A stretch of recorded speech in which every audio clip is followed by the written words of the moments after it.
I'm fulfilling other people's dreams. Together with them, of course. I'm just guiding them, I'm mentoring them. I found out some people are aware of their biggest life dreams and they love to share it. They love to talk about it. And there's just nobody asks them. They don't have a chance to talk about their biggest life dreams. And I open them up. It's magnificent. You have a topic with another person, and that topic is their biggest life dream. How beautiful can a communication be?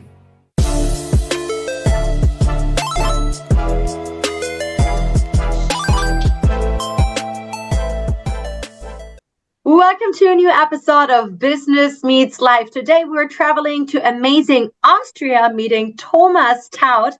Recently, I heard Thomas speak on stage in Germany.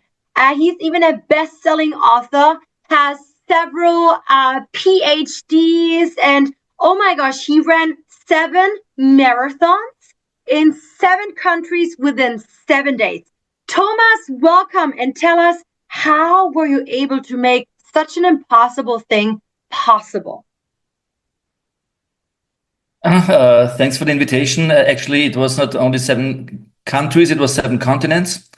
And how was it possible? Well, it was a perfectly organized ride. You just have to book it. And of course, you have to run it.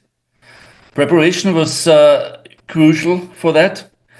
I developed a 10-step approach, a 10-step roadmap to get onto that plane. 5 mental steps that were the most important ones, and of course 5 physical organizational steps to get the training done. And then I was ready. That sounds too simple to be true. How long have you had this dream? I was jogging in Sydney on Australia Day 2016. From Coogee Beach to Bondi Beach and back, and where I met a simple T-shirt. T-shirt with the 3 magic words: World Marathon Challenge. And since then, I got hooked. It took me a full year to say, okay, this is mine. I can do it. I have at least a chance to finish it, and another second year to prepare physically. That doesn't sound like a lot of time. I mean, I assume you've been running marathons for a long time. That's why your body probably was already trained. Or am I wrong? Oh, of course, you're perfectly right. Marathon triggered something in me. I had at that time I had finished 27 of them, not too much, but enough to consider myself being worthy for the challenge. Wow, that's So impressive. And as your running book also marathons. says, yes, you can, right? When I came back from the 7-7 treat, I wanted to get onto the stage. I told my story several times. I had wonderful pictures and I had a tough story, but I failed. I couldn't deliver my message because my message was, yes, I can. Nobody was interested in something another person can do, not even an important one, or at least a famous one. So I changed my message. I put it around. I said, okay, not only can I do it, I can teach you how you can do it. And you don't have to run. You just have to fulfill your personal dream, and I can help you with that. Yes, you can. That's pretty impressive. I mean, you've also done your doctor, you are a doctor, right? Of finance, as you love to say. You have done your PhD. Maybe you can quickly tell us what are your doctor titles and PhDs in, which is also very impressive. And this is like the contrary of like the physical exercise that you do, something else.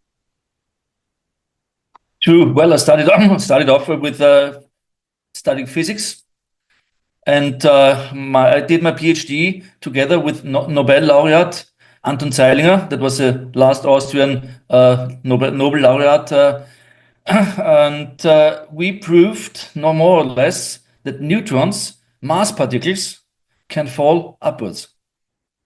So there was a first time when I came in contact with making the impossible possible. And I switched then, I did 3 more studies in business administration and finances. I'm currently working now with 200 medical doctors. I am the financial services provider. So I speak every language. I've been in so many different areas of work and business. And now it was time for me to take the next step, to ramp up the stages and to boost my message.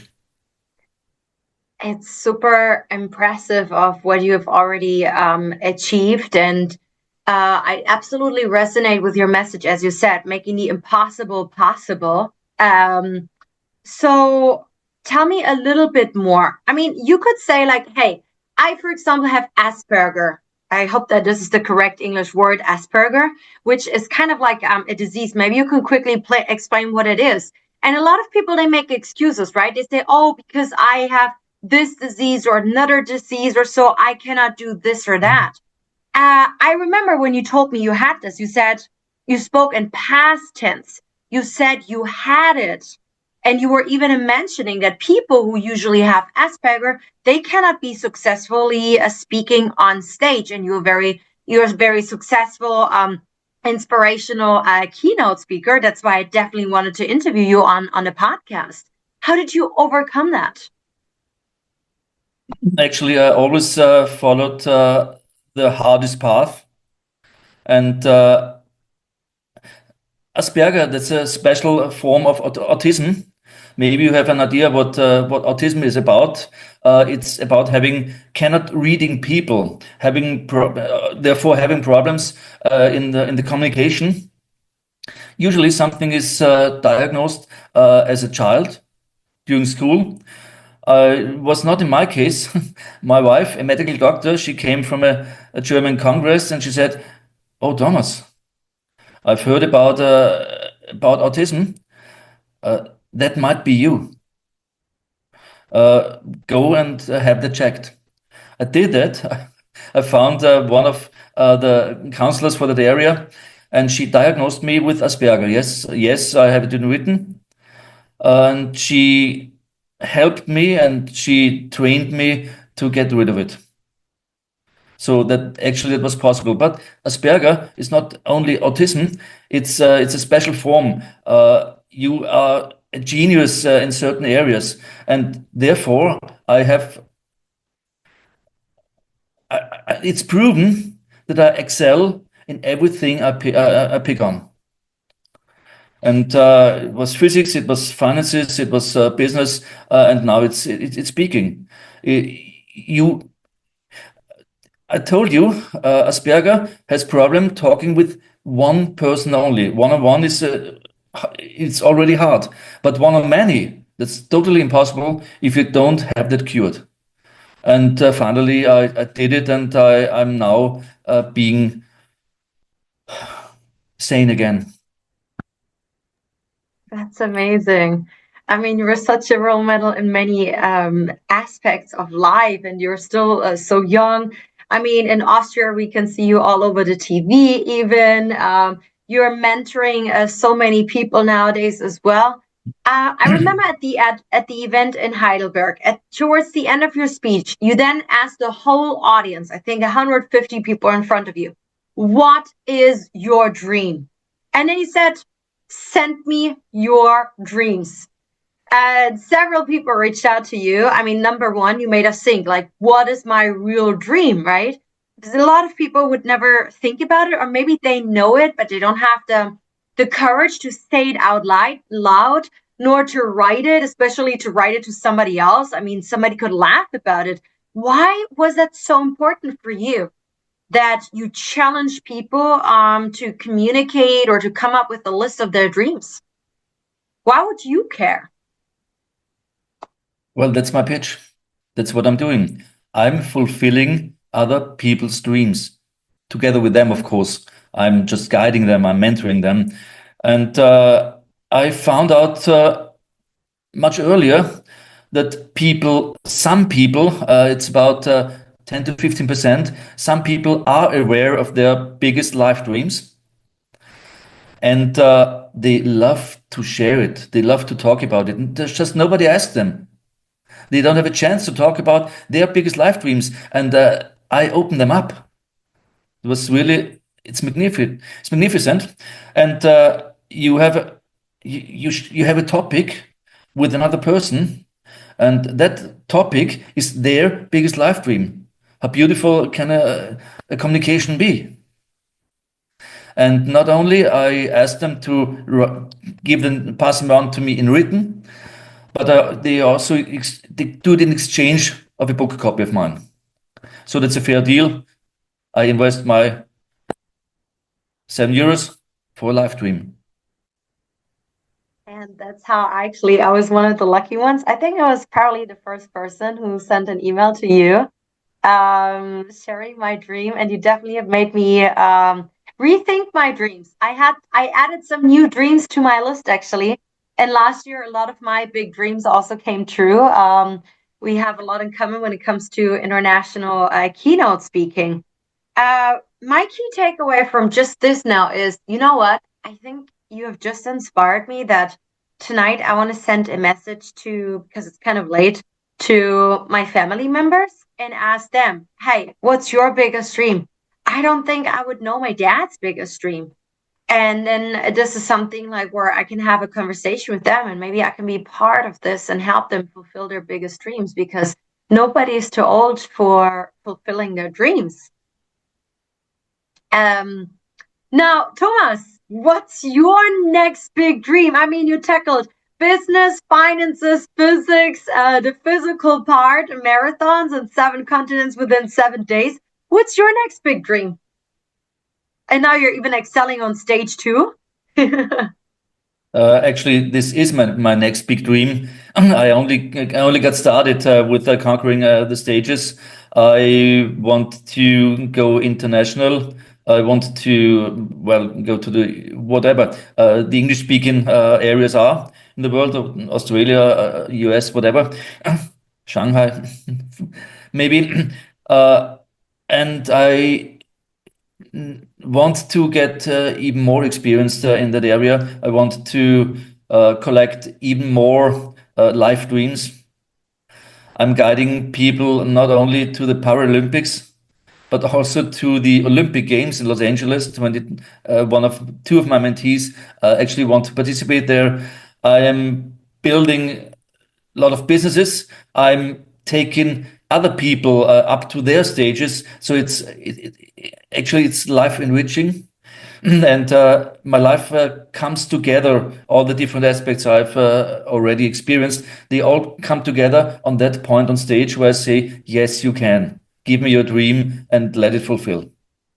I love it. Well, if this is your dream, I can definitely tell you after our call how I can help you pursue your dream when it comes to speaking in the US on a big stage, as well as probably in China. So let's talk more about this after the podcast. Now, talking about all of your big successes, like how are you excelling in the finance part? Now, what exactly do you do for your clients here to help them excel and fulfill their dreams? Well, I collected 200 medical doctors, and I'm their financial services provider. They talk to me about their dreams, okay, and I'm just fulfilling. At the moment, I'm helping them on the financial wise. I tell them how to invest and which insurances are good for them and which ones are not. And so on a day-to-day basis, I conduct service talks with 200 doctors for a quarter of a century already. Interesting. And I also want to go on their stages. There are a lot of medical congresses. I've been invited to the heart surgeons in Germany next year. 7,000 heart surgeons, and I get the keynote. Wow. This is super inspiring. I'm connecting a lot of a lot of loose ties. There are so many different areas I can cover, so many different languages I can speak, and I'm connecting a lot of them to gain just further knowledge and even help people better with that additional knowledge I got during my 60 years already. Wow, this is wonderful, and congratulations on that as well. Now, talking about your successes, what has been your biggest failure? Like one of my coaches at JT Fox, he just published his newest book, Business is War, he calls. And he was saying, like most other people, I mean, it's your failures that make you so successful. It's not really the successes, right? So, what has been one of your biggest failures? I wouldn't call it a failure. It's a chance to learn. What I learned, I wanted to, right after the 777 stuff, Mm-hmm. I fell into a deep hole because my vision was gone. I didn't have any more things to tackle. It took me quite a while to develop another vision, and that vision was Mount Everest, the highest mountain of the world. I've wanted to walk up there and to run the Mount Everest marathon from the base camp down. Wow. I've I stepped back. It's too dangerous, too boring. You stay just 2 months up into a very cold tent. By the way, it's too cold and too expensive. I just let that idea fall again, and I only ran the Mount Everest marathon, the highest marathon in the world, starting at an altitude of 5,400 meters and finishing at 3,800. It was took me 10 hours. It was one of the runs of my lifetime. So I got something out of that, but I did not die in the attempt to tackle the summit. Are you gonna, I mean, again, congratulations on, I mean, you've still run this highest like marathon, right? Are you gonna like try this again? Or are you just like okay with it now? I ticked it off. That was again one vision fulfilled. I have sure. I always start another goals. Right now, my next target is North Pole Marathon. Wow. I see. And I think in 2 days you're going to be running in Tokyo, right? You're flying to Japan. Right. There are the 6 world marathon majors. Mm-hmm. In March, it's Tokyo. In April, it's Boston and London. In September, Berlin. October, Chicago. November, New York City. Mm. I've done that twice already. And in Tokyo next Sunday, I will finish my third loop, again Austrian record. And a seventh major was added, Mm-hmm. which is Sydney. I will be Mm. there end of August. In Oh, 2025, me Cape too. Town. Really? Cape Town in 2026, and in 2027 it will be Shanghai. Then we've got 9 world marathon majors, and maybe I see you there. That would be amazing. I'm going to organize you some speeches in Shanghai that you're already in town. That shouldn't be a problem. So you can inspire some local people here. Wow, super impressive. How many marathons per year do you actually walk or run? Sorry. I walked only one, but uh, I've accumulated 63 at the moment. I'm adding 4 more this year, and we will see about the years to come. I'm aiming at 100. Hope I will make it. Yeah, wow. Best wishes for that.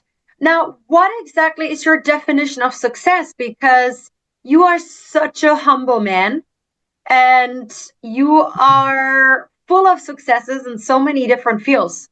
How would you define success?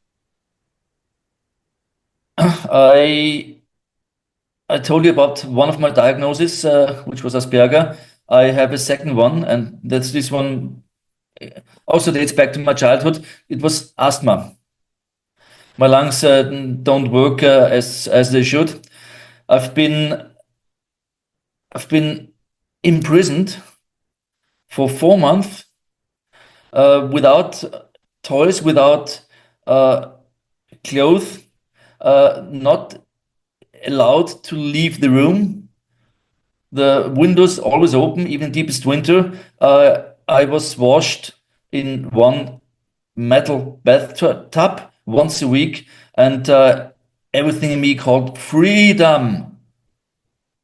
And that's my ultimate success, to be free to do what I want and not giving anybody a chance to interfere.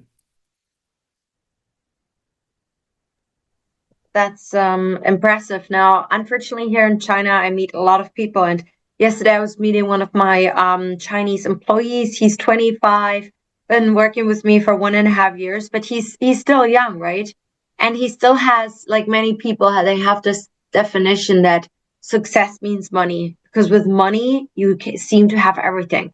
That's what a lot of people here do think, unfortunately. Then on the other hand, how would you define what's happiness for you? I mean, you call freedom basically success. What's happiness for you? Because I'm a very big believer that when you're happy right here, right now, you also have better chances to become successful. Now that you are so successful, the question is, are you also happy? And what is happiness for you? Uh, Everything comes together in me at freedom. I'm happy when I can follow my deepest hobbies. I'm a gardener. I grow vegetables and berries and all that stuff all over the year. I, Beautiful. I I'm loving to put my hands down deep into the soil. I love to run. I love to run around here in Vienna. It's just this is my my quality time, and of course, I had to learn it, but I love to be together with very fantastic people. I love it. Now we're slowly coming to an end now of this wonderful podcast with you. What would be your advice that you would love to give to our listeners? We have from students to the C-level people, from corporates to entrepreneurs, from Western people to Eastern people. It's pretty mixed. What's your advice to them?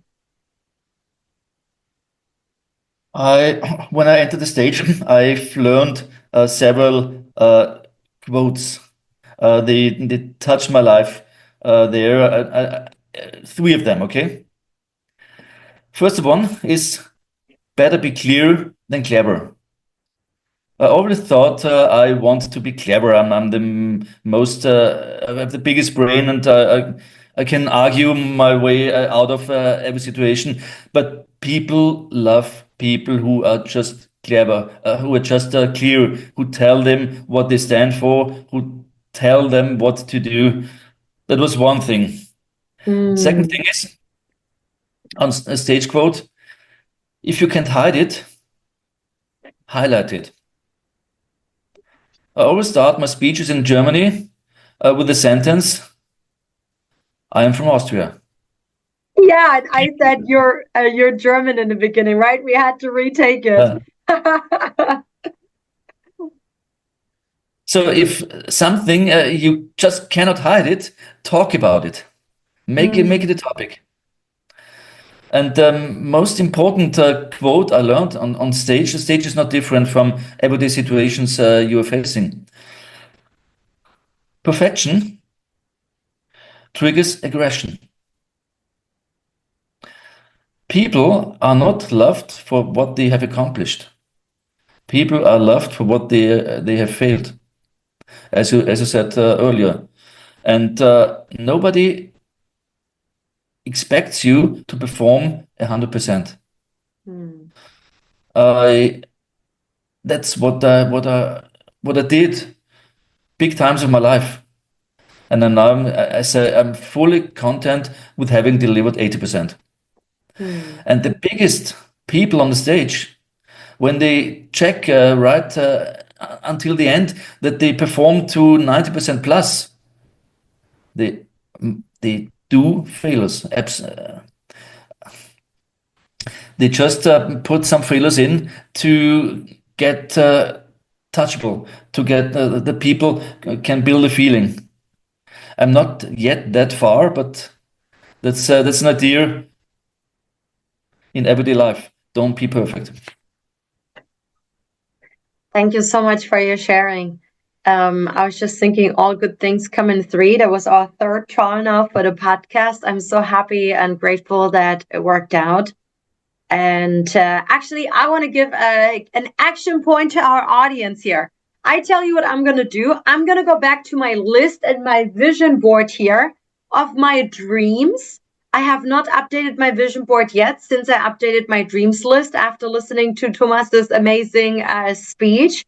And I'm going to look at my dreams again now. And I think I really need to write it down, put it on my fridge, as Thomas has told me in his speech, and then definitely like ask others about it. And I think like if I would feel so meaningful if I can help other people make their dreams come true, which as a coach trainer I'm already doing, but I think I can easily do this even more because every one of us has different resources. So check, guys, like know your dreams first, ask other people, and who can you help? Not just your employees and your colleagues and your family members, but you all have some resources where you can easily help others make their dreams come true. Yeah. So, yeah, Thomas, thank you so much for your time. I hope you have a wonderful week. Guys, sharing is caring. If you love today's session, send it to your friends and your colleagues and start following Thomas. And I really wish you guys that you get to listen to him in person one day. He is amazing. Greetings to Austria and best wishes for your marathon in Tokyo. Thank you. Thank you, Thomas. Was a pleasure. All the best to China. Thank you.